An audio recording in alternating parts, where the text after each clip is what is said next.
Et si on disait que l'histoire allait se répéter avec des conciliambules, avec des discussions et dialogues en perspective en République démocratique du Congo, oui, Martin Fayoulou, conseiller, je ne sais par qui, lance l'idée qu'il faut désormais, pour trancher cette question de la légitimité en RDC, il faut dialoguer, il faut maintenant repartir les responsabilités, pour ne pas dire les postes, entre maintenant CACH, FCC et même la MOUCA. Oui, il dit aussi que pendant cette période-là, on va tout revisiter pour essayer de voir comment cela va s'articuler. Et puis l'argent. On a besoin d'argent pour la gratuité, mais également pour reconstruire le Congo. La Banque mondiale pose les problèmes, ou plutôt les conditions, réformes. Matungulu, ex-Lamouka, était à Kinshasa il y a 2 jours, pose également des conditionnalités. Ah, quand l'argent, les manifestations ont déjà commencé. Bienvenue. Pour analyser, décortiquer l'actualité de la semaine avec beaucoup d'impertinence, beaucoup d'insistance et beaucoup d'objectivité. Si vous voulez savoir comment ça fonctionne ici en RDC en matière d'actualité nationale, panafricaine et internationale, les journalistes congolais analysent avec beaucoup de logique. Gizenga reste toujours influent, il a toujours le contrôle du terrain. On apprend que le Rwanda est devenu premier producteur du coltan. Jean-Marie Kassamba, ce n'est pas une question qu'on a peur de nous. On ne nous respecte pas. Il y en a d'autres qui vivent sans nationalité, ils ne veulent pas se faire identifier. Carrément, ils ne sont plus congolais. Lorsqu'on parle de consensus, ça ne veut pas dire que tout le monde est d'accord.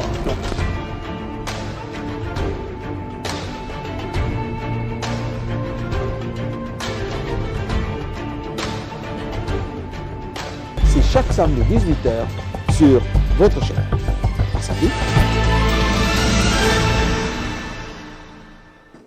Effectivement, nous sommes samedi, il est 18h passé de quelques minutes seulement, et de l'autre côté de Paris, la même heure.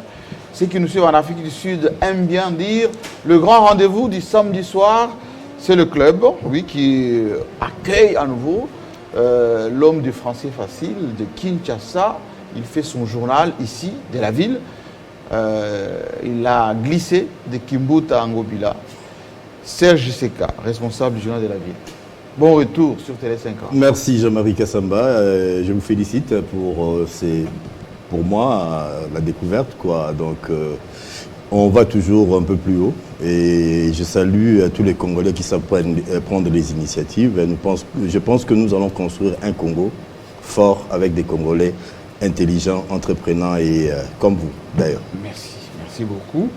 À côté de vous, Jean-Pierre Kayembe, excellent journaliste, analyste par ailleurs. On dit de lui qu'il est au centre, mais souvent son cœur bat à gauche. Non, je me trompe? Oui, je suis un homme de gauche, je confesse les valeurs de gauche. Kabila est de gauche, Tshisekedi également. Et donc, ensemble, comme Serge a dit, nous allons construire un Congo émergent. Oui, Kabila et Tshisekedi, on le dit, il faut que les responsables des partis politiques conseillent leur base de ne pas déchirer les effigies et les banderoles. Après Kinshasa, c'est colonie, et on brûle Fati et on déchire Kabila. Ça ne fait pas sérieux. Dans la coalition, il y a du respect qu'il faut témoigner vis-à-vis des uns et des autres. Et c'est la responsabilité de patrons de partis politiques, pour ne pas dire les responsables des partis politiques, pour gérer leur base. C'est important. Allez, à côté. Vous avez l'homme aussi, pas français facile, mais taquin en général. Puis Gérard, c'est la deuxième chaîne. La semaine dernière, on a dit de vous que vous n'avez pas été tolérant. C'est les messages que j'ai reçus à 2 ou 3 reprises. Quelqu'un dit, qu'est-ce qu'il a à se prévaloir de son expérience professionnelle? Non, mais écoutez, Jean-Marie Kassamba, merci d'abord pour l'invitation. Vous êtes directeur général de Télé 50, président de l'INPC Ville de Kinshasa. Vous êtes témoin de ce parcours.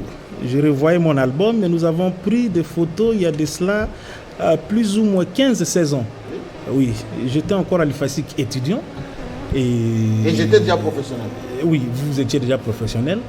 Donc, point de besoin de rappeler ce parcours professionnel ici. Ça fait du bien toujours. Hein? Nous avons à notre manière apporté ce que nous pouvons apporter.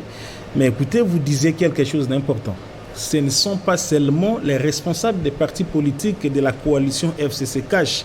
J'avais proposé l'idée ici d'une sorte de bureau politique conjoint. Mais j'ai toujours dit que cette histoire de la coalition FCC Cash est avant tout une histoire de Tshisekedi et de Kabila. Les deux. Les deux. Qui ont passé 3 à 4 heures lundi dernier. Je vous dis les deux. Et cette fois-là, les témoins n'étaient que la table et l'eau, les 2 bouteilles d'eau qu'ils prenaient, parce que personne, vos Chadari, vos Kabou et tous les autres, personne n'a su ce qu'ils se sont dit. Donc, comme pour dire que les lieutenants doivent avoir un peu les épaules un peu basses pour ne pas exagérer. Aujourd'hui, c'est même pas Chadari et Kabou, c'est plus ce que vous appelez la base. Oui, justement, et tous les autres là, parce que les bases respectives doivent être civiquement éduquées par les responsables des partis politiques, comme vous avez dit. Mais j'ai toujours dit, et je me le répète, FCC Cash comme coalition, c'est une affaire de Tshisekedi et de Kabila. Les jours où ils décideront d'y mettre fin, les autres ici s'adapteront. Je ne veux pas être trop méchant. Tout simplement, il faut comprendre que ce sont des lieutenants pour être élégants, pour ne pas dire Bana Abitinda, mais ils doivent respecter Tshisekedi, ils doivent respecter Kabila, parce qu'il y a des choses pour lesquelles, visiblement, si vous lisez les visages de Kabila ou de Tshisekedi, ils ne sont pas d'accord ou contents de ce qu'il se passe. Merci beaucoup. Voilà. Je ne sais pas si Charles Akinkankou d'Amen TV est d'accord avec ça. Oui, bien sûr. D'abord, je vous remercie pour l'invitation. Jean-Marie Kassamba, moi j'aime vous appeler le père de la révolution télé en RDC. C'est incontestable. C'est lui qui a amené la révolution dans le monde de la télévision ici. En tout cas, c'est Jean-Marie Kassamba.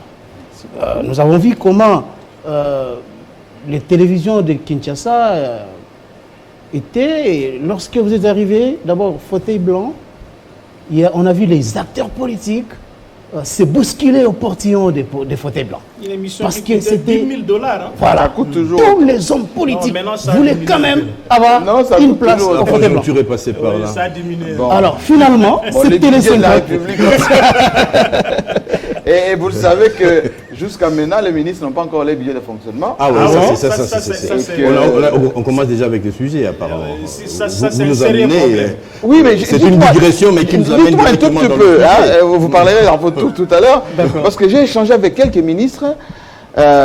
Bon, là on est vraiment sur la place publique, on ne va pas tout dévoiler, mais la majorité me disent, mon frère, c'est un peu chaud. On n'a encore rien, on ne peut pas fonctionner. Et beaucoup n'ont pas, comment dire, les responsabilités. Non, d'abord sur le plan des textes. On ne les a pas encore notifiés pour savoir leur domaine. Job description. Oui, job description. On attend l'ordonnance fixant les attributions des ministères, mais ça, il faut le dire. Mais on perd du temps. C'est un problème sérieux, on ne perd pas du temps parce que c'est aussi comme ça que la République fonctionne. Mais il faut peut-être dire, qu'est-ce que Tchibala a laissé comme argent?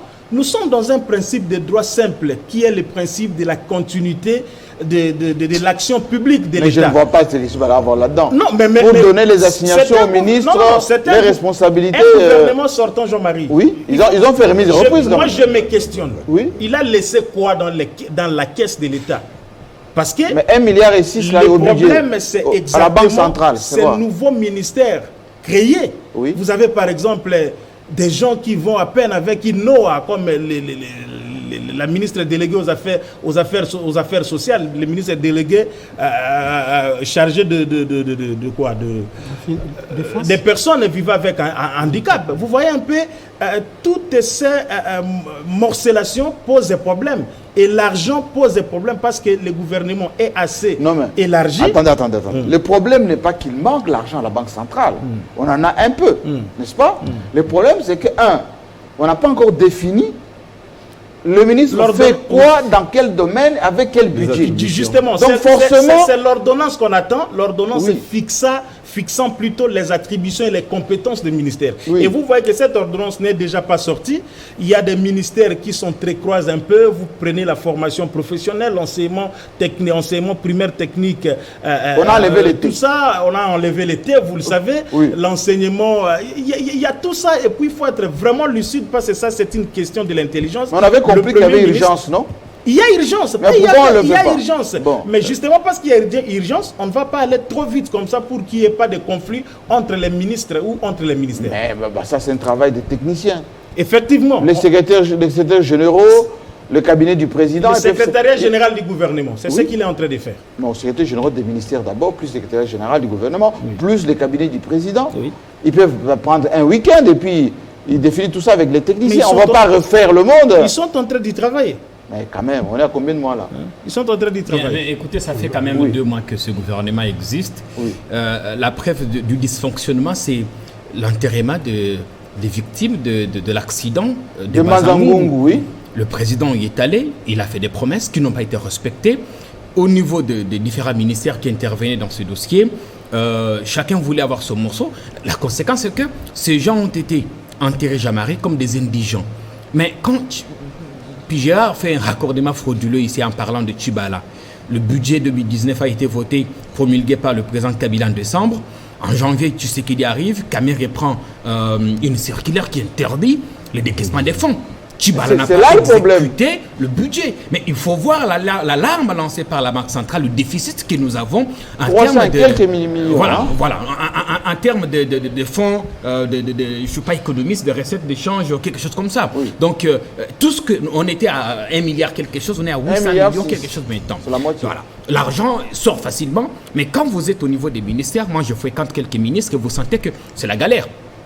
C'est la galère, il n'y a pas d'arrêté fixant les attributions de chacun, mais on sait, ici je parle au niveau interne des ministères, mais on sait que dans ce pays, chaque fois qu'il y avait un nouveau gouvernement, là on était à la 9e réunion du Conseil des ministres, il y a toujours ce qu'on appelle atelier de mise à niveau où on définit les attributions de chaque ministre, on explique à chaque ministre comment ça se passe, mais là j'ai l'impression qu'on veut inventer une 5e roue qui n'existait pas, les urgences sont toujours là, et on ne s'attaque pas à l'essentiel, ou bien qu'on n'a plus que 3 ans maintenant. Je vais quand même savoir, Serge Sekar, vous êtes quelqu'un de très raisonnable, carré, équilibré lorsque vous faites des analyses, mais est-ce qu'on se rend compte qu'un gouvernement qui ne travaille pas, c'est des recettes à moi, et un gouvernement qui n'a pas d'objectif, même si on fait avancer tel ou tel projet, sans orientation claire, sans moyens pour faire travailler les collaborateurs, ça ne peut pas aboutir.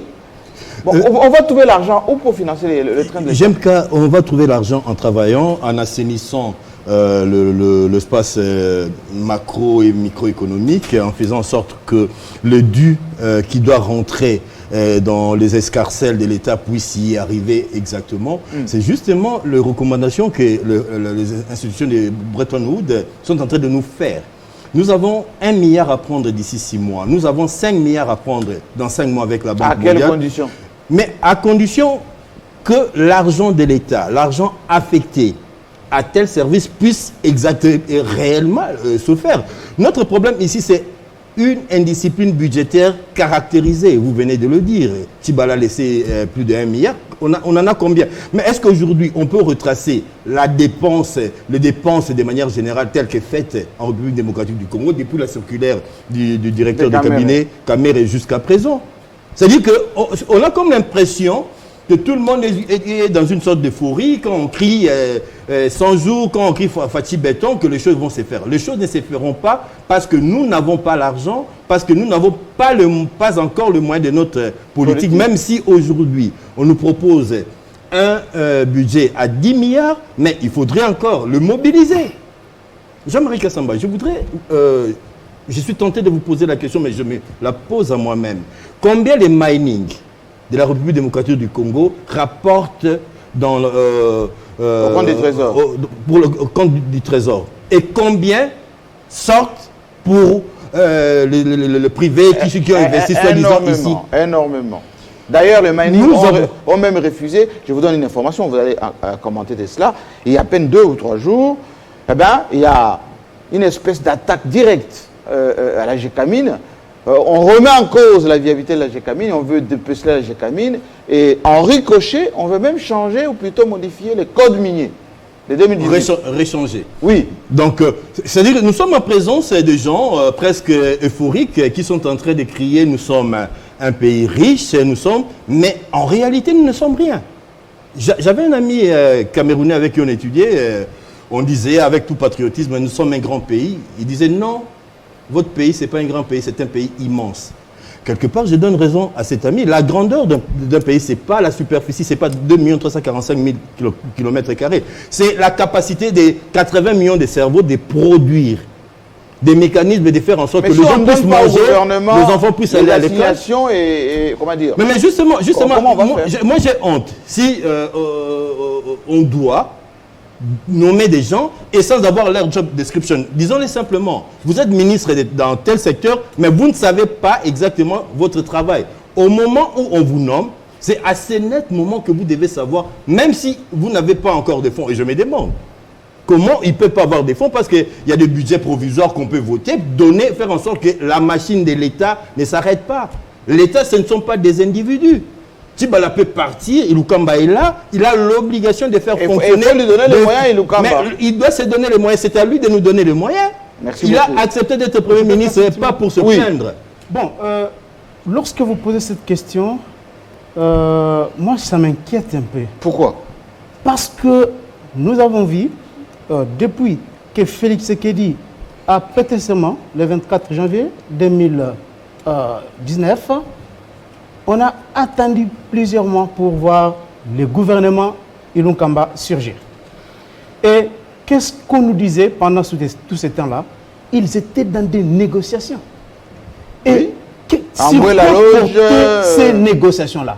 Est-ce que c'était tout simplement partage de postes tout court, ou ils réfléchissaient aussi sur ce qu'ils doivent faire dans les contenus de postes? Bien sûr. Est-ce qu'ils ne réfléchissaient pas sur ça? On a vu le dédoublement des ministères, puis Gérard l'a dit ici, le dédoublement des ministères, on a vu un ministère presque contre un autre, ou un ministère appuyé par un autre. Quel était le contenu? Qu'est-ce qu'il se disait pendant tout le temps des négociations-là?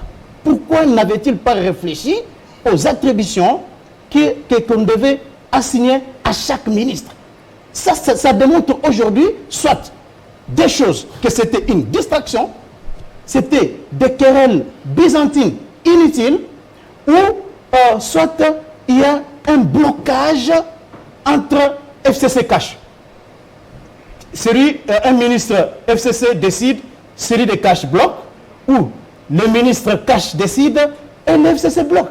C'est tout simplement ça. Ça transparaît. Mais il faut parce qu'on ne peut pas comprendre comment ils peuvent prendre aussi de temps pour qu'aujourd'hui on assiste à ce que l'on va là. Moi, je ne comprends absolument rien. Donc, alors, s'il vous plaît. Et au-delà de ça, nous avons suivi les discours des acteurs politiques, notamment le président Tshisekedi et Kamere et autres, qui disaient que cette fois-ci, les membres du gouvernement seront véritablement au service de la nation. Et qu'ils seront des serviteurs qui ne vont pas tout simplement se contenter de gagner de l'argent ou de se faire de l'argent, mettre du beurre dans les épinards en étant au gouvernement. Ils vont serrer la ceinture. Est-ce qu'aujourd'hui, c'est pas... Bon, jusque-là, il sert encore la ceinture. Hein. Mais étant donné les pauvres n'ont encore rien. Le gouvernement est dirigé par un homme responsable, respectable, les professeurs Sylvestre Ilunkamba, moi je pense qu'un homme de cet âge-là ne peut pas quand même s'aventurer mais c'est une coalition. Oui, une coalition, bien sûr. Ilunkamba, il est désigné Premier ministre, mais là, en face de lui, Cash, en face de lui, le FCC. Je crois que c'est le moment aussi que les compatriotes qui sont dans des cabinets puissent serrer la ceinture et attendre à ce que les choses se mettent normalement sur les rails. Il faut qu'on attaque notre sujet. Jean-Marie, je voulais ajouter quelque chose à l'intention de ceux qui nous suivent, qu'au-delà de votre formation journalistico-communicationnelle, vous êtes un économiste, quelqu'un qui est formé dans les sciences des finances, de l'argent. C'est mon métier. Donc voilà, ça c'est d'ailleurs votre premier métier. Et c'est lui... Ça m'a fait gagner un peu d'argent. Un peu d'argent. Et le journalisme ou la communication ne sont venus que se greffer. Mais on doit être correct pour ne pas désorienter les téléspectateurs ou la population qui nous suit. Surtout de la part de Serge, quand il est en train de dire ce qu'il venait de dire là. Dans ces pays, nous avons connu Joseph Kabila, qui à un moment donné avait retiré la signature par rapport aux engagements de chaîne de dépenses. Je crois que c'était à bon, l'époque de Mouzitou. Mouzitou, oui. Voilà. Pourquoi l'avait-il fait, lui, Parce président de la qu'il République? y avait des rapages. Très des bien. rapages, Alors, oui. il ne faut pas présenter la chose ici comme si la mesure conservatoire qui du reste était Caméré. politique et administrative de Caméré, et c'était une mauvaise mesure. Dans tout changement de pouvoir, ce genre de mesures arrivent. Nous savons comment vos mandataires publics ici, comment vos ministres sortants, dans ces pays, nous avons connu un ministre à 2 mois de laisser son fauteuil, il s'est autonomé lui-même directeur dans une entreprise quelconque. Nous les connaissons, ils sont dans ces pays. Alors il ne fallait pas laisser ce désordre s'installer parce qu'on sait comment nos politiciens se comportent. Ils allaient tout faire parce qu'ils savaient que je disais tout simplement que est-ce qu'on a fait le bilan de cette gestion centralisée à la haute. Mais justement, j'ai la parole. Je suis en train de citer, s'il vous plaît, Jean-Pierre. Oui. C'est pourquoi j'ai dit que ici n'est pas question de se plaindre. La répartition nette du pouvoir est là. Nous avons un gouvernement maintenant investi et responsable, comme mon ami le disait, avec quelqu'un de respectueux, de respectable comme le professeur. Mais c'est à lui de se donner des moyens. C'est lui le chef du gouvernement. Je crois qu'on ne peut pas continuer à se lamenter. On doit plutôt agir pour que la République puisse avancer. Je suis en train de tourner mon regard. Je crois qu'on fait allusion au voyage de Félix et l'argent qui sort. Encore. Je comprends que c'est ça le sous-entendu de ce qu'il était en train de dire. Mais tout simplement, il faut comprendre que tout ceci rentre dans le sens normal de l'exercice de l'État. Mais il faut maintenant qu'on donne l'argent au gouvernement, c'est-à-dire aux membres du gouvernement, pour qu'ils puissent fonctionner. Et ceci découle de cette ordonnance que nous attendons, répartissons les attributions de ministres. Il ne faut pas voir en cela un diable qui se tient debout avec des fourchettes, parce que ça ne peut pas se faire à la précipitation. Vous savez déjà qu'il y a l'aspect fragilité de cette coalition. Il faut laisser les gens fonctionner. Il faut être rationnel. Quand vous lisez je le suis et je l'ai toujours été. Quand vous lisez l'ordonnance créant ce poste de directeur de cabinet, il n'est pas dit que le directeur de cabinet devient ordonnateur de l'État. Ordonnateur et qu'il donne des instructions à rien du tout. Il y a 2 jours. Mais je n'ai pas dit ça. Attendez, je n'ai pas dit ça. Vous avez des mesures il y a conservatoires. 2 jours, un numéro privé m'a appelé me disant M. Kayembe, M. Caméré aurait appelé le ministre des Finances lui demandant de faire passer un dossier en urgence à la Banque centrale. Ça, c'est vieux. Voilà. Ça a changé depuis. Voilà. Vous voyez, vous voyez maintenant. Bon, pendant les mesures La mesure conservatoires. conservatoire de Vital date de février 2019. C'est pas une mesure. Jusqu'à la mise en place du Nous gouvernement. étions dans une période Mais aussi, de en transition. parlant de l'argent qui s'est fait rare, je pense que le Trésor public doit avoir tiré énormément profit parce que Jean-Marie, ça fait 2 mois qu'on ne paie pas les cabinets politiques. Ah bon? Tchibala laissé. Tous les membres du gouvernement Tchibala n'ont pas perçu. Son propre cabinet n'a pas été payé. Je pense vous-même. le mois de juillet ou d'août, je pense que ça fait 3 mois qu'on n'a pas payé le personnel politique et le personnel d'appoint et que le Trésor public doit avoir suffisamment tiré profit de cet argent. Moi, je voudrais que M. Ilunkamba nous dise pourquoi les cabinets ne sont pas alimentés pour que les choses avancent rapidement, parce que là, on a l'impression que tout est bloqué. Jean-Marie Kassamba, je voudrais dénoncer cette forme d'omerta qui nous imposerait les silences sur certains sujets. Comme je pense quoi, que nous comme sommes quoi. Il y a pas journalistes. d'omerta. Quand on voudrait toucher, tout à l'heure, j'ai demandé à ce qu'on puisse passer à revue. Je me base des rapports de nos partenaires financiers, parce qu'aujourd'hui, les Chinois ne sont pas là pour nous accompagner. Non, non. Il n'y a pas la Caritas, il n'y a Mais pas l'armée on a d'Israël. changé Il y a les organes, de partenaires. il y a les partenaires revenu à la Banque mondiale traditionnels qui monétaire. sont arrivés, qui veulent même auditer même les contrats chinois, pas seulement ici en République démocratique du Congo, c'est pareil au Congo-Brazza, dans tous les pays africains. Absolument. Pour répondre la coopération avec les institutions de Bretton Woods, on doit savoir comment $1 peut quitter la banque pour arriver jusqu'à Manon dans une école, acheter des bancs et autres. Je pense que c'est au bénéfice des Congolais. Et si nous voulons analyser ce qui s'est fait dans 2, 3, 4 mois, ce n'est pas une attaque contre un individu. Le directeur de cabinet, le chef de l'État, n'est pas au-delà de nos analyses, même pas le chef de l'État.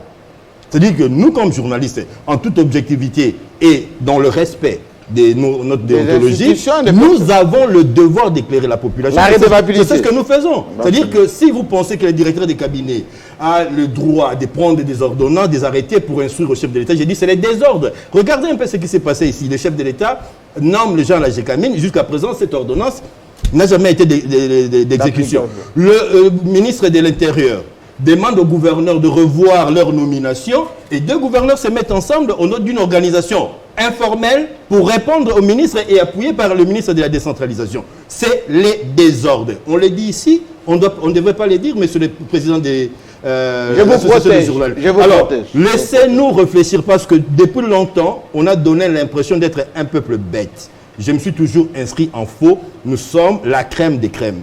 Même si on voudrait nous donner l'impression que nous sommes des gens qui dansent, qui... Non, non, non. Les meilleures écoles, les meilleurs professeurs.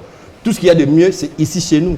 On a eu des docteurs Malou, on a eu de grands ici, qu'on ne nous rappelle pas que nous sommes des pays des Chegues, des buveurs et des danseurs. C'est-à-dire que ce côté intelligent du Congo doit émerger de manière À un ce moment que... donné, on s'est rendu compte que l'intelligence avait fui le Congo. Non, non, non, non. Justement, on ne donne pas suffisamment la parole à l'intelligence. Mais regardez un peu, même à l'international, si on veut parler du Congo, est-ce qu'on parle des étudiants brillants? On donne des bourses à qui? Aux sapeurs, aux danseurs? Mais là où les gens réfléchissent, la dame qui a trouvé les robots ici, est-ce qu'elle a reçu, ou les gens qui travaillent avec elle, de bourses pour aller approfondir cette trouvaille? Pas du tout. Alors, ne rentrons pas dans ce jeu. Commençons par être nous-mêmes autocritiques et ainsi les autres vont nous respecter. Alors, abordons le sujet maintenant qui était donc proposé, et puis on reviendra à l'argent un peu plus tard si on a le temps, parce que vous avez déjà évoqué que le multinational pose des conditions avant de donner de l'argent. On va attendre. L'a dit d'ailleurs Matungulu. Depuis quelques jours, Martin Fayulu a fait une sortie fracassante, comme qui dirait pavé dans la mare. Il propose un dialogue et partage des responsabilités face à ce qu'il appelle lui-même crise de légitimité. Qu'en pensez-vous d'abord? A-t-il tort ou raison? Qui est derrière Fayulu? Bon, moi je pense que la question que soulève Fayulu aujourd'hui mérite d'être analysée sur le plan de la forme et du fond. Parce que Fayulu pose un problème sérieux. Sérieux?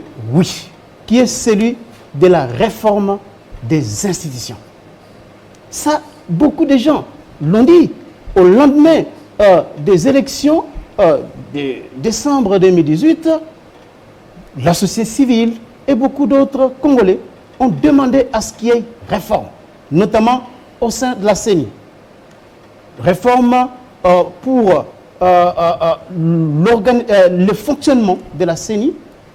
Et sans avoir épuisé les stocks des élections? Excusez, ce n'est pas seulement Fayulu qui a soulevé ce problème, parce que les élections que nous avons connues étaient des élections, bien sûr, financées sur fonds propres, ce qu'il faut saluer. Et nous, en tant que journalistes patriotes, on avait salué ça à l'époque, et on demande même au président Tshisekedi qu'il ne peut pas encore revenir sur le financement des élections par les bailleurs, c'est pas moi quoi, les Européens et autres.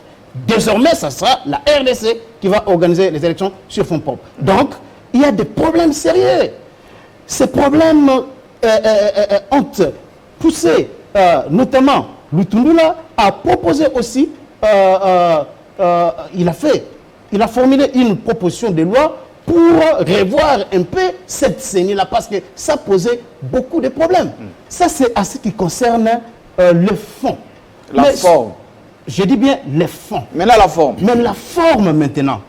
Fayulu pose ce problème que l'on instaure une structure dénommée au Conseil national de réforme des institutions. Une structure extra-constitutionnelle qui n'a aucun fondement juridique, alors qu'aujourd'hui, le problème qu'il pose... Mais là, il va aussi dire que la SENCO avec quel fondement? Le problème qu'il pose doivent être traités au sein de nos assemblées délibérantes, notamment le Parlement national. L'Assemblée nationale est là. La loi électorale qui a été révisitée, publiée le 24 décembre 2017, c'était sur base de la loi de 2018. Comme les acteurs politiques et les autres partenaires sociaux avaient vu que la loi que l'on avait posée, effectivement problème, il fallait revoir.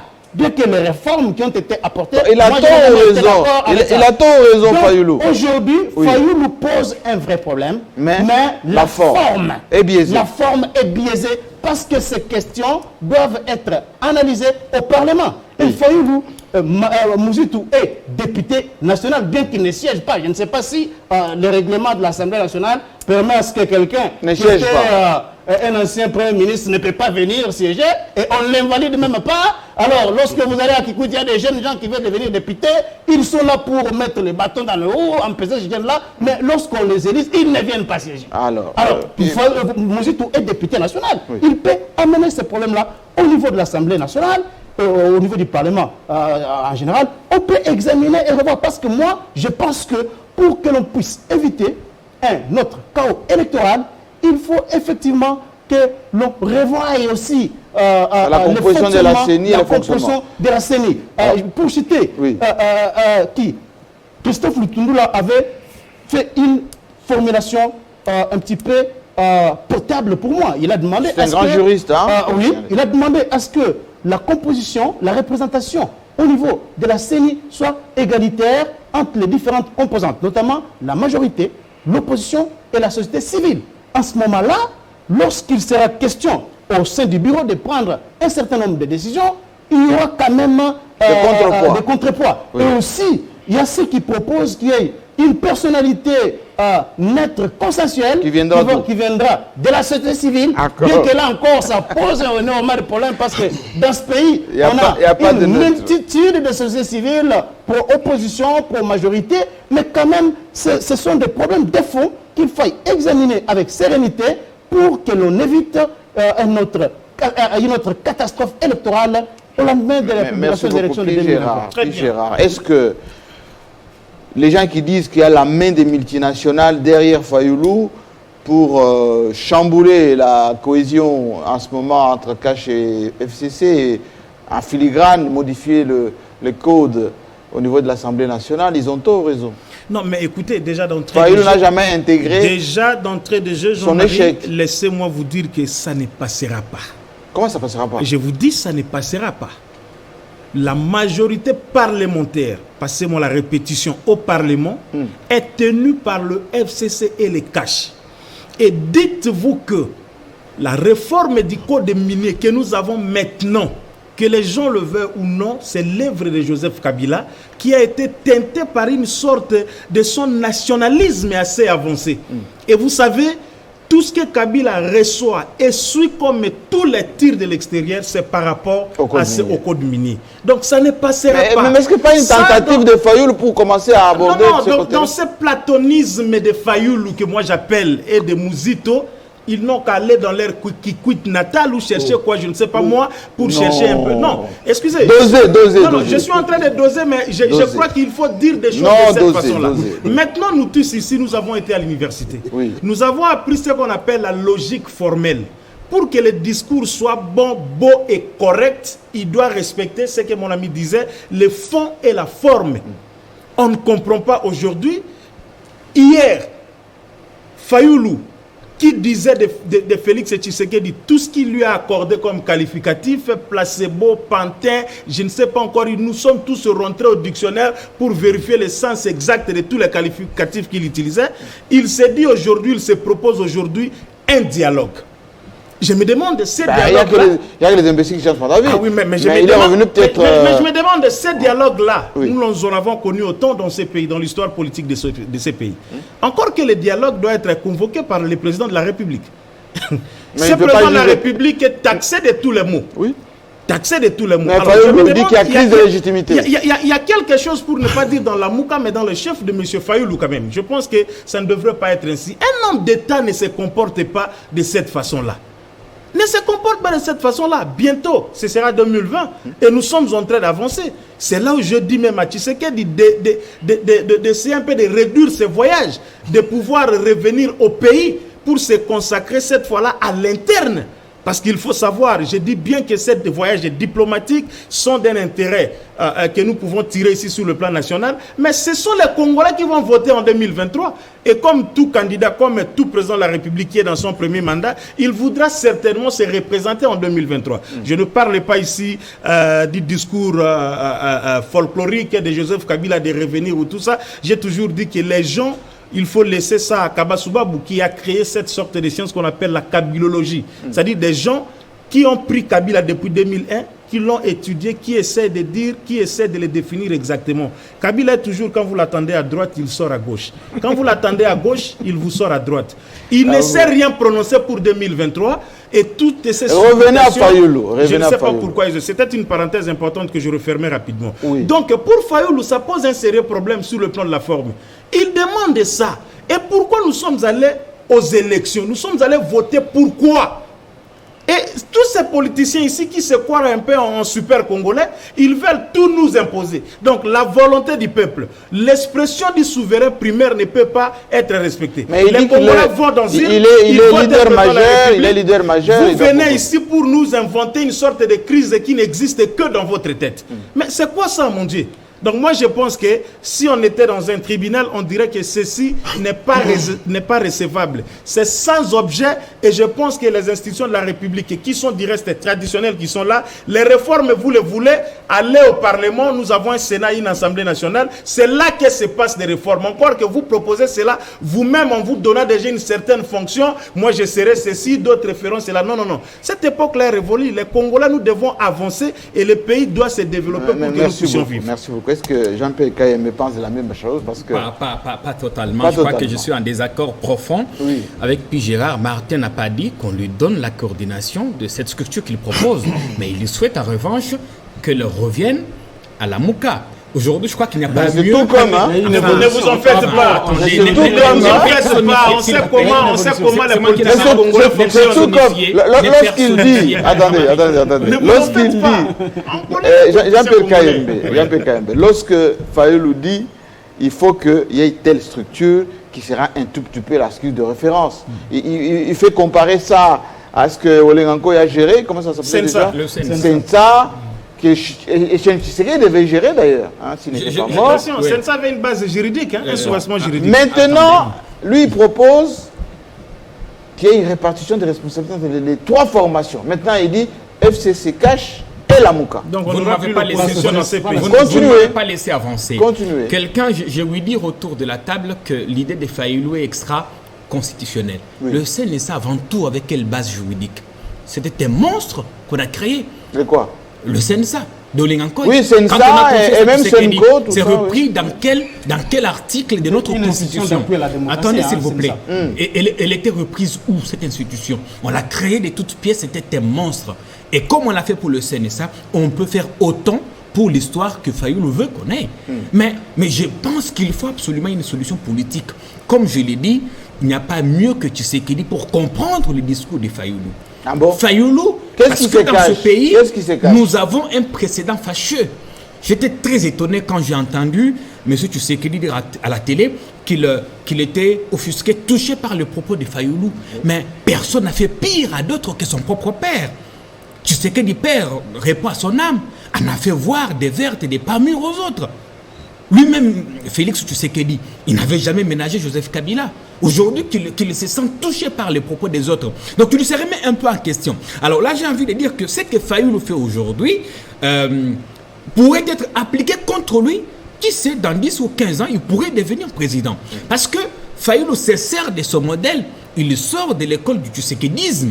Fayoulou a été un fidèle disciple de Tshisekedi. Souvenez-vous de la réaction de Tshisekedi au lendemain des élections de 2011. Il a boycotté. Il était le premier à faire une feuille de route réclamant un dialogue. Donc ce que nous vivons aujourd'hui, vous l'avez dit vous-même à l'entame de votre émission, c'est l'histoire qui se répète. On ne veut pas en vouloir à Martin Fayoulou, Jean-Marie, parce qu'il n'est fait que ce que le père de notre actuel président a fait il n'y a pas 10 ans. On n'a pas une mémoire très courte. Mais maintenant, je pense que Fayoulou incarne la Mouka. Je ne suis jamais d'accord avec lui sur certaines questions. Mais par rapport à cette proposition, parce qu'on dit toujours que, bon, ils créent la crise, ils ne proposent pas des solutions. Oui. Mais maintenant qu'il fait un pas, pourquoi on ne peut pas saisir sa proposition et trouver comment avoir une solution durable. Mais est-ce que ça va pas s'enliser, laissez-moi là? aller jusqu'au bout. Est-ce qu'il n'y a pas un lisement, hein? Le président, laissez-moi. Non, les plans vont se proposer. Y a-t-il une crise de légitimité en République démocratique du Congo, oui ou non? Ce n'est pas à moi qui doit définir s'il y a crise de légitimité ou pas. Parce que vous dites qu'on doit saisir la proposition. Attendez, on a dit la même chose en 2011. Les kabylistes disaient qu'il n'y avait pas de crise. Les opposants disaient le contraire. Donc, je pense que le président Tshisekedi, qui est à la recherche des solutions pour le Congo, il va jusqu'en Russie chercher des solutions. Mais il y a une partie des solutions à côté de lui, à côté de sa maison, c'est Fayoulou. Pourquoi il ne peut pas l'appeler? Pourquoi ne pas appeler Fayoulou? Le comprendre. Lui, il a dit qu'il faut que Fayoulou l'appelle. Non, mais le discours du 24 janvier, c'était quoi? J'ai fini. Kabila est allé. Kabila est allé la voir. main de Tshisekedi est tendue à Fayoulou. Kabila est allé voir Jean-Pierre Bemba à son domicile après les élections de 2011. Mais Tshisekedi est mort sans qu'il ne puisse se voir avec Kabila. Qu'on n'essaye pas de tromper l'opinion. Jean-Pierre Bemba n'a jamais incarné la Mouka autant que Fayoulou. Moïse Katumbi, la même chose.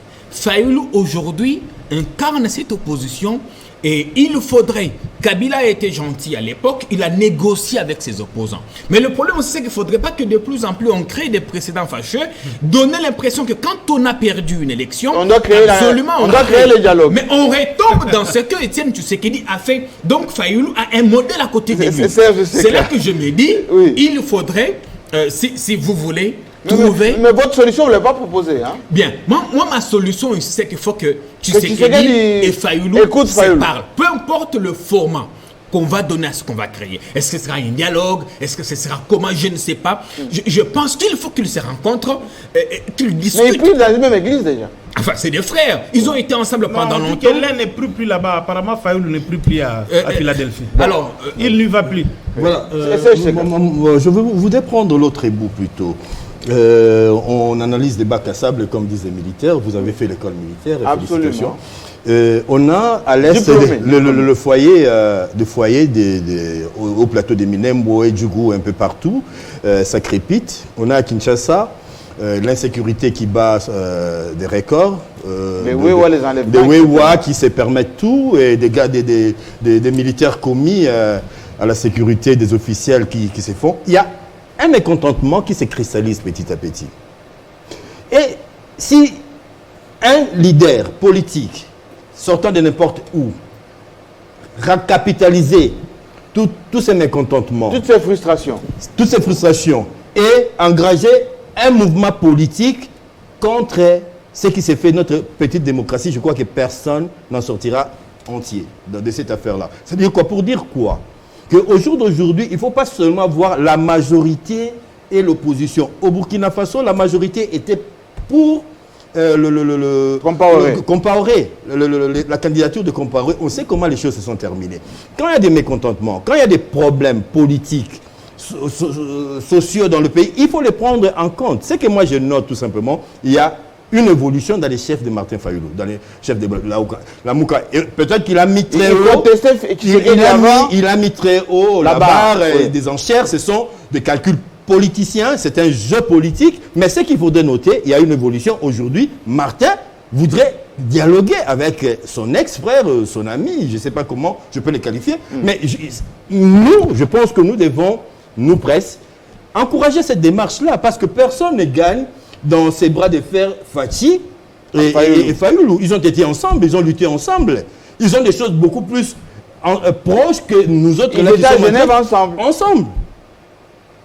Et on sait qui avait voté pour Fayoulou, nous le savons. Donc, quelque part, il y a des affinités qu'on peut capitaliser. Moi, je dis, oui, écoutez Fayoulou, dans ce qu'il dit, certains peuvent l'appeler délire, mais j'ai dit, c'est une avancée considérable et que ces messieurs-là puissent accepter des discussions.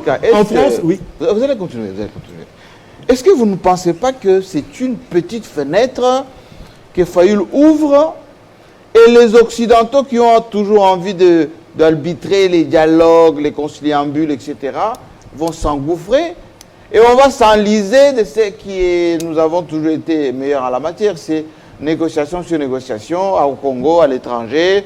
On va nous coller un médiateur international.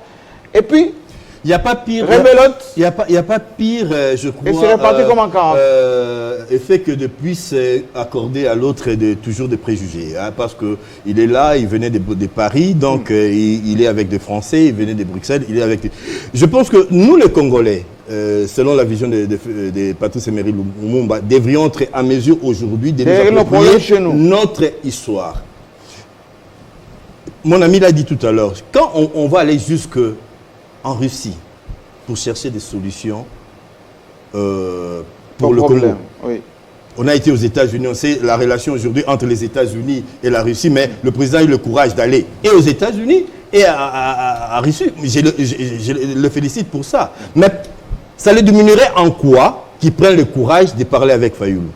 Ça serait, même officieusement, ça serait peut-être une question de 2 minutes. Pour le bien du Congo, parler avec Fayoulou ne sera jamais un signe de faiblesse. Vous voyez Nelson Mandela, la grandeur de Nelson Mandela, il a tiré d'où?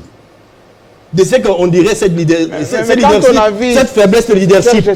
C'est qu'on a vu un bougement hier entre Louchab, on disait qu'il y avait un peu de Lamouka derrière, qui demandait le départ du gouverneur Baouéja, et les militants de l'UDPS, la base n'a pas accepté ça.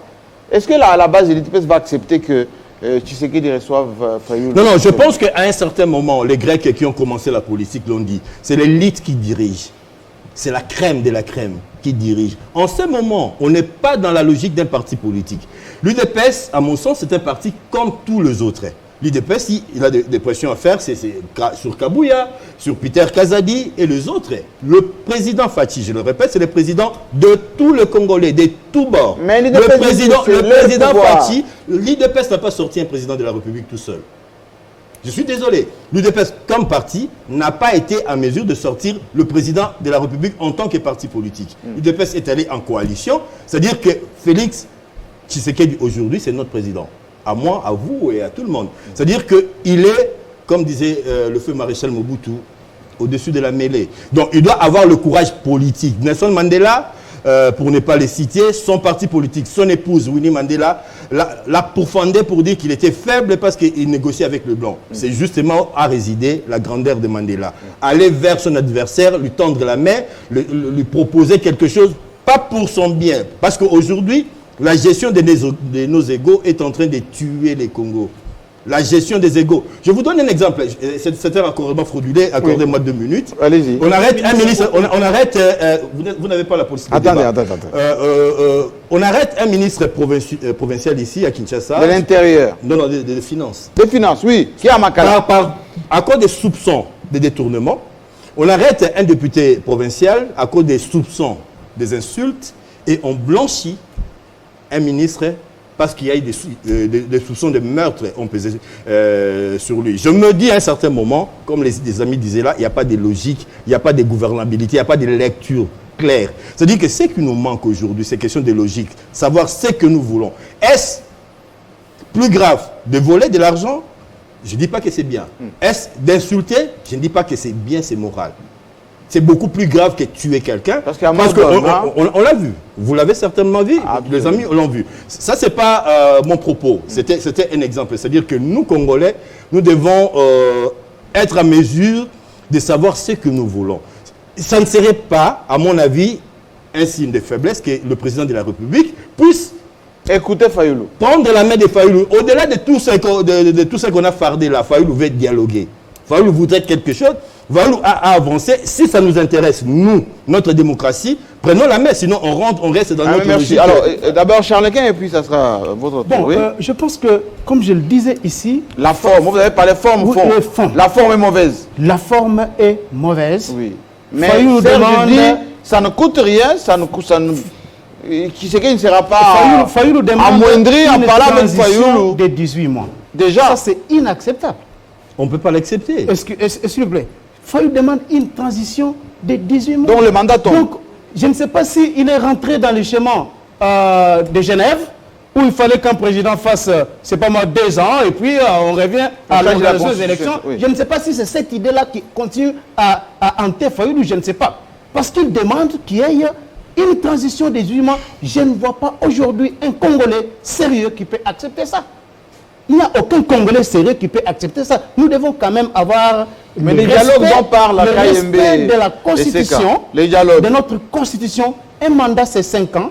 On ne peut pas écourter un mandat de quelqu'un qui a été élu, qui a été proclamé vainqueur par la Cour constitutionnelle, que Fayoulou avait saisi à son temps. Il avait confiance en cette Cour et la Cour a tranché que c'est Félix Tshisekedi qui était vainqueur. Alors, revenir à ce que l'on revoie ça aujourd'hui parce qu'il y a eu des problèmes, là, je ne suis pas d'accord. Mais je suis d'accord qu'il y ait quand même des réformes. Ça, c'est extrêmement important. Parce que ces réformes-là doivent... Dans le cadre de l'Assemblée nationale. Dans le cadre de l'Assemblée nationale. Et même, ça peut aller au-delà de l'Assemblée nationale. Pour être un peu plus flexible, vous savez, l'une des qualités de Joseph Kabila, c'est d'avoir été un homme de dialogue dans l'histoire politique de la RDC. En permanence. Ah, ça, vraiment, l'histoire retiendra que Joseph Kabila a été un homme de dialogue. Il a pris langue avec tous ses adversaires politiques jusqu'à partager le pouvoir avec. Le parti de l'opposition, l'UDPS, est arrivé au pouvoir. Ça, quand même, il faut saluer ça. Et aujourd'hui, si Fayoulou constate qu'il y a eu des problèmes que nous tous nous avons décriés, souvenez-vous de l'élection du député national, des sénateurs, ça a causé énormément de problèmes. Donc, il faut réformer. Et on ne peut pas construire cette nation sur base de cette méfiance-là, sur base d'une certaine... Est-ce que c'est un caprice ou ce sont des préoccupations? Non, ce sont des préoccupations fondées quant au fond. Parce que, vous savez, Jean-Marie Kassamba, moi, je n'étais pas étonné de voir les Congolais un peu partout à travers la République décrier les résultats des élections de décembre 2018, notamment les législatives. Vous savez pourquoi? Parce que les PPRD, la majorité présidentielle à l'époque, avait déjà préparé, planifié une victoire écrasante aux législatives à partir de la loi électorale. Il y a eu beaucoup de choses qui ont été dites. Oui, l'introduction du seuil. On disait que ce seuil-là pouvait permettre le regroupement de blocs idéologiques. Ça pourrait réduire les coûts excessifs et exorbitants des élections. Ça allait aussi éliminer les candidats fantaisistes, ainsi de suite. Mais le seuil introduit, nous avons finalement, nous nous sommes rendus compte que c'est vraiment un mauvais système qu'il faut revenir. Sur le seuil. Oui, il faut revenir au système proportionnel des listes ouvertes à une voie préférentielle. Moi, je pense que ce système-là, c'est le système qui peut quand même faire que les vrais élus soient élus. Imaginez-vous, vous vous souvenez-vous encore de ces débats qui a eu lieu au Sénat, lorsque les sénateurs avaient introduit une modification demandant à ce que les CI ne soient pas au niveau national, mais que ce soit au niveau de la circonscription. Tout cela a été rejeté par la CENI. Et comme il n'y avait pas eu aussi, rejeté par la majorité, et comme il n'y avait pas une vulgarisation suffisante de cette loi-là, les Congolais n'ont pas compris qu'il y a eu des gens qui ont été élus dans des circonscriptions électorales, élus majoritairement, ou qui ont fait un raz-de-marée électoral, mais malheureusement, ils n'étaient pas publiés vainqueurs. Pourquoi? Parce que leur parti politique n'avait pas atteint les seuils. Absolument. Alors, voilà pourquoi des réformes s'imposent. C'est vrai que lorsqu'on peut prendre l'aspect de la Cour constitutionnelle, hein, nous savons, vous le savez très bien que les juges de la Cour constitutionnelle sont désignés pour 9 ans. Inamovibles. Voilà. Ils sont, non, pas inamovibles, ils sont pour... Oui, pour 9 ans, oui, inamovibles. Voilà. Maintenant, oui. Il y a quand même... Fayoulou étant allé à la Cour constitutionnelle, certainement il s'est dit, est-ce que ces juges-là, restés 9 ans, jusqu'en 2023, seront-ils en mesure de rendre des arrêts? Donc ça peut un peu poser de problème. Il a peur un peu de tout ça. Et c'est là, moi je pense que si nous voulons vraiment que ce pays puisse avancer, nous devons partir sur des bases solides. Donc on laisse Félix Tshisekedi terminer son mandat. Félix Tshisekedi doit terminer son mandat, mais il doit y avoir un dialogue pour ces réformes-là. C'est extrêmement important et profitable à tout le monde. Complément d'explication, puis Gérard. Bon, écoutez, Jean-Marie Kassamba, je me demande pourquoi nous sommes une république. Pourquoi nous sommes... On a une constitution de texte qu'il faut observer. Pourquoi nous sommes une république? Mais Serge Sek a dit, nous avons... il ne faut pas faire semblant. S'il y a effectivement des problèmes, il faut les résoudre. Le président de la République est garant des institutions. Forcément, il doit aussi parler avec ceux qui ne sont pas d'accord avec lui. Il y a un cadre approprié, Jean-Marie. Lequel? On ne va pas répondre à tous les caprices des politiciens congolais. Nous connaissons comment est-ce qu'ils agissent. Prenez un peu Sela Moukala, qui passe aujourd'hui comme donneur de leçons. Je prends un peu les 4 qui sont restés. Tant mieux, mais ils ont tous été aux affaires. Jean-Pierre Bemba était vice-président de la République de ces pays, s'occupant d'un secteur très important. Économie. Le secteur économico-financier. Où en sommes-nous avec les accords de Mboudi? Ah, c'est vrai. Où en sommes-nous? Mais c'était social Mboudi, hein, avec Zadingom. Mouzito a été Premier ministre. Parmi les premiers ministres qui ont fait un certain long règne dans ces pays. Mais comment est-ce qu'il a eu à gérer ces pays? On leur a retiré la signature. Aujourd'hui, tous ces gens, on avait retiré la signature. Ils se disent un peu fortunés, ils ont un peu de moyens, des immeubles construits par-ci, par-là, des chaînes de télévision, tout ça. Mais ils ont tous épuisé à la caisse de l'État. Je ne connais pas une famille ascendante de Mouzito qui a été une famille des affaires ou une famille riche, tout ça ainsi de suite. Mais parmi les gens qui ont un peu d'argent, si vous comptez aujourd'hui parmi les Congolais, les Mouzito feront partie. Donc moi je pense qu'à un moment donné, on doit être correct. Je ne veux pas ici parler de Fayoulou, je ne veux pas ici parler de l'autre là. Ils sont restés à 4. Moïse Katumbi qui sort un peu du lot parce qu'on connaît l'histoire de sa famille. Mais moi je me dis que ceci doit aller à nous poser une question. Est-ce qu'on respecte les Congolais seulement? Les hommes politiques de ces pays respectent les Congolais seulement. Mais ils ont fait la politique aussi. Non, mais nous ne pouvons pas continuer comme ça. On nous appelle souverain primaire, c'est-à-dire le peuple. Et nous exprimons. Certes, il y a des problèmes pour lesquels moi je suis d'accord. On sait que cette loi électorale avait été taillée sur mesure au modèle de l'ancienne majorité présidentielle. Le problème de CEI et tout ça, c'était des histoires fabriquées quelque part.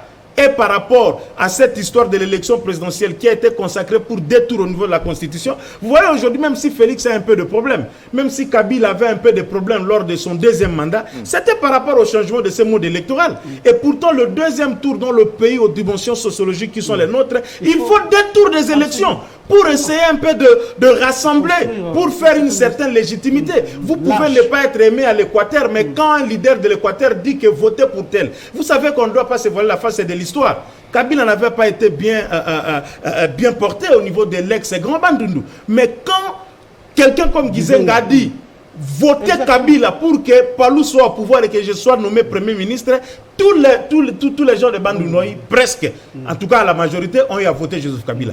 Aujourd'hui, on ne peut pas les refuser. Le problème de fond est là. La réforme de la loi électorale, moi je suis pour même, parce qu'à cette époque-là, on taxait un peu Kabila de tout, mais voici l'occasion qu'on puisse non seulement changer la Constitution. Je vais être radicalement juriste, enfin radicalement juridique, pour dire qu'il ne faut même pas réviser. Cette Constitution, on doit la changer.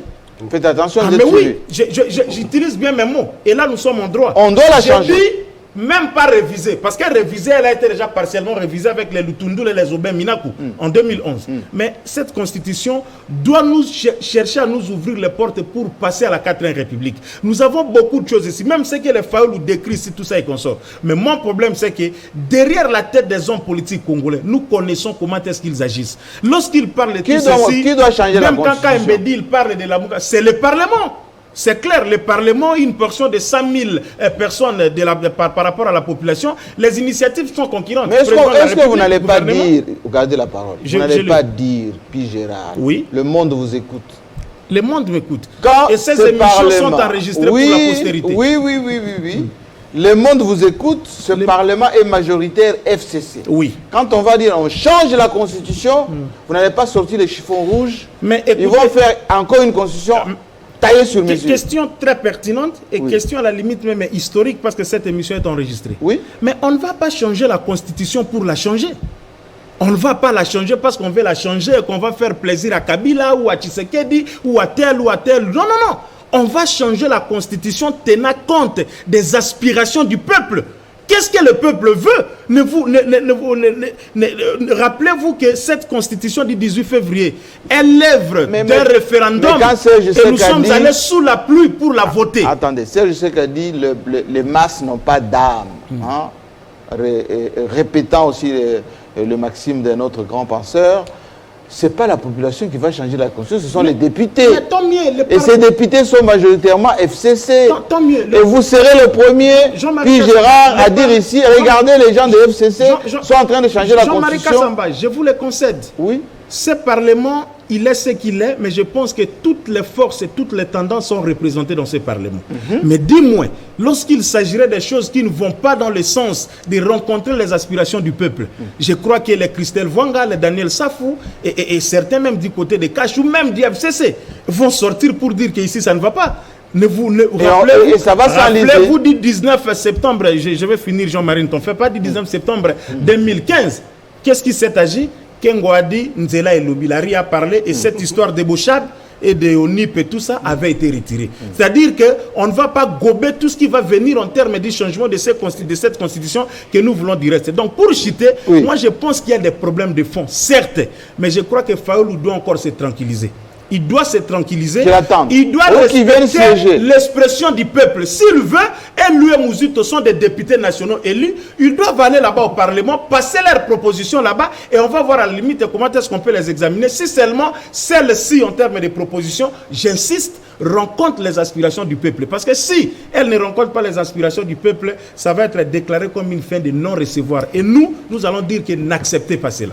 Jean-Pierre Kaïmbe, je vous vois gesticuler. Serge a évolué. Oui. Il a dit, Fayoulou a évolué dans sa logique. Oui. Maintenant, il reconnaît Tshisekedi président. Oui. C'est une bonne chose, il faut saisir la brèche et voir comment faire. Il propose 18 mois de transition. Mais enfin, ce n'est qu'une proposition. Voulez-vous qu'il se présente, qu'il se pointe à la table de négociation en position de faiblesse? Sans rien. Non, il faudrait qu'il monte les enchères. N'oubliez pas qu'au Centre catholique interdiocésain, l'UDPS et le RASOP sont venus dire Kabila, le 30 décembre, le 31, c'est fini. Voilà, quand on vient en négociation, on amène toujours, mais maintenant il faudrait que donc ça, c'est chaque partie fasse des concessions. Dans le dossier de Fayoulou, il amène ça. Oui, mais est-ce que la base va l'accepter? N'oubliez pas que la base de l'UDPS regardait Kabila comme un diable, mais quand Tshisekedi a pris la parole au soir de la proclamation des résultats et dire que Kabila était le partenaire de l'Alliance, on a vu les gens applaudir Kabila à l'imiter pendant ces passages. Donc ici, l'élite forge la masse, c'est très important. Il suffit qu'un mot d'ordre soit donné. Moi, je sais qu'au Centre catholique interdiocésain, quand la CENCO a remis son premier rapport, la majorité présidentielle est montée au créneau dire que les évêques avaient échoué. Mais Kabila les a appelés. Il a dit, il faut qu'on continue. Nous, on était à cette conférence de presse où Obem Minako et les autres avaient dit que les évêques avaient échoué. Ils nous ont rappelé le soir pour nous demander de ne pas diffuser ces éléments-là parce que le chef avait décidé autrement. Donc, je pense que M. Tshisekedi ne perdrait rien. Ici, on ne dit pas qu'on va remettre en cause son élection. Ça, c'est une page tournée. Il faut passer à autre chose. Voilà. Mais Fayoulou incarne un leadership aujourd'hui. Tolingate, Fayoulou est le principal opposant à Tshisekedi. Ce n'est pas Bemba, ce n'est pas Katumbi. Et donc, il faut faire avec lui. Il faut parler pour le bien du Congo. Il faut quand même qu'on puisse orienter les choses. Est-ce que Fayoulou n'a pas compris maintenant que vaut mieux commencer petitement et une fois qu'on a ouvert la brèche du dialogue et des négociations, chaque jour, apportant son lot de revendications, il va aller. On part de la transition, on part des répartitions, on part et il dit bon, on n'est pas tombé d'accord. C'est ce que nous craignons. Allons-y maintenant à Genève, voyons à l'Union africaine, des médiateurs, etc. En fait, je ne voudrais pas me constituer la partie défenseur des Fayoulou, mais je me dis, je me mets à sa place. Maison, là où ils sont. Il a été plébiscité déjà avant les élections présidentes parce que tous les sondages lui donnaient gagnant. Vous le savez. Ça se fait partout. Ça. Et puis, il faut voir, c'est ces Fayoulou-là qui dansaient partout, qui drainaient des masses. C'est ces Fayoulou-là qui, à la fin, devait descendre de son piédestal pour comprendre que ce n'était pas lui le président. Et j'ai dit que ça devait prendre quelques temps avant qu'il se réalise que ce n'est pas lui le président. Je le dis simplement. Quand Fayoulou dit aujourd'hui que allons-y dialoguer, c'est-à-dire en filigrane, il reconnaît les institutions de la République, le président de la République, l'Assemblée, le Sénat. Il les reconnaît, sans le dire. Et que si aujourd'hui nous voulons avancer, si on veut seulement se figer, nous avons des institutions patati patati, vous connaissez la France mieux que nous. Avec l'histoire de l'épisode des Gilets jaunes, Macron a initié un dialogue national. Est-ce qu'il n'y avait pas des députés en France? Il n'y a pas des sénateurs, il n'y a pas les conseils des communaux. Mais pourquoi un pays des grandes démocraties comme la France a accepté par son président? Vous trouvez que Charles Quint est radical un peu? Non, je ne juge pas, c'est son point de vue. Moi, Les Gilets jaunes, c'est un problème social. J'ai la parole. C'était pas un problème politique. Laissez-le, je le protège. Oui, Serge. Faisons la part des choses. Un peu de respect. Avancez, Serge. Le président Macron, ces problèmes-là étaient sociaux, mais ils étaient éminemment politiques parce que son pouvoir, il va en France. On a même proposé qu'il démissionne. Il va en France. Il était devenu... Attendez. Jean-Marie, explique un peu. Allez-y. On avait même proposé Macron démissionne. Oui. Il était au bord de la démission, Macron. Mais Macron est allé écouter, a initié un dialogue pour dire, Moutandi, aujourd'hui, ça ne diminuerait pas Félix Tshisekedi de dialoguer. Prendre des modèles sur Joseph Kabila, dialoguer, envoyer des émissaires, des ambassades pour le bien du Congo. Il a pris l'engagement, il était prêt à mourir pour le Congo. Mais je pense que parler avec Fayoulou ne les tuerait pas. Qu'on arrête de faire de notre président un dictateur, l'homme fort. L'époque des hommes forts, c'est fini, c'est terminé, c'est révolu. Il est le président des Fayoulou, il est le président des Bemba, il est le président des Katumbi et consorts. Et bien entendu, mon président. Je ne m'en dérobe pas. Donc, aller dans cette démarche-là, c'est les Congos qui gagneraient. Et moi, j'encourage, à la suite de Jean-Pierre et de vous-même d'ailleurs, que, monsieur le président, faites-le. Faites-le, vous ne perdez rien. Alors, il vous suit. C'est clair, il vous suit. Et les leaders aussi, ceux qui sont au président, vous suivent. Jean-Marie. Oui, nous sommes pour que le président parle avec n'importe quel citoyen congolais. D'accord. Parce qu'après tout, il est le président de tout le monde. Quand le président Tshisekedi fait les déplacements quelquefois de l'Ancélé, et à la limite, on ne le dit pas trop. Il est même parti à Kingakati. Tshisekedi connaît Kingakati. Pas parfois. Ah oui, voilà. Il est allé. Lui qui est président, il échange avec Joseph Kabila. Joseph Kabila son partenaire. Hein? Ah oui, son partenaire. Justement, son partenaire, mais un citoyen congolais. Parce que Joseph Kabila est citoyen congolais. Oui. Partenaire, mais il est citoyen congolais parce que c'est Tshisekedi qui est son président de la République. Absolument. Oui, ça c'est clair.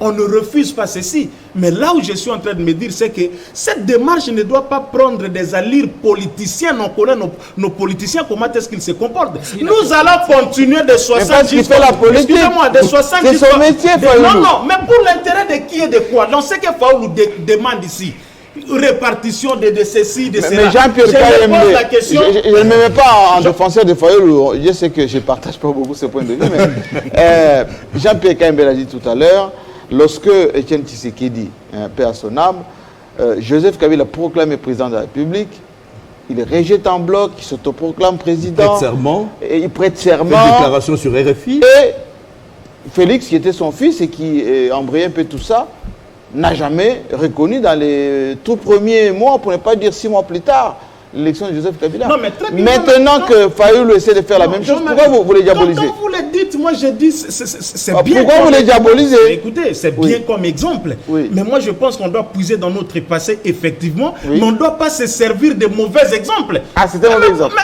pourquoi nous sommes une république? Les gens évoquent ça ici avec sourire dans lèvres, pensant que c'était des bons exemples. Mais je dis, ce ne sont pas des bons exemples, Jean-Marie. Je ne sais pas si je peux parler en quelle langue. Ce ne sont pas des bons exemples. Mais pourquoi nous avons une cour constitutionnelle? Nous avons une CENI, nous avons un parlement, nous avons un gouvernement. Alors, prenons ces institutions, pas sur la constitution, alors devenons une jungle, c'est tout. L'exemple qu'il a donné, je disais que l'exemple n'était pas. Le problème des Gilets jaunes, c'était un problème social. À la différence du problème de Fayoulou, qui est un problème personnel, un problème politique, pour dire que non, lui, on lui a volé sa victoire électorale. Ce n'est pas un problème social. Je vais vous aider. Pourquoi à l'époque, on disait la CENI des Nanga, on n'en veut pas. La machine à voter, on n'en veut pas. La Cour constitutionnelle, on n'en veut pas. Aujourd'hui, la CENI des Nanga, c'est celle qui a proclamé les résultats. Désigné Félix Tshisekedi, président. La Cour constitutionnelle qui a validé. Alors qu'on rejetait tout ça, hein, Tout ça. au dialogue intercongo, plutôt à la Senco. Oui.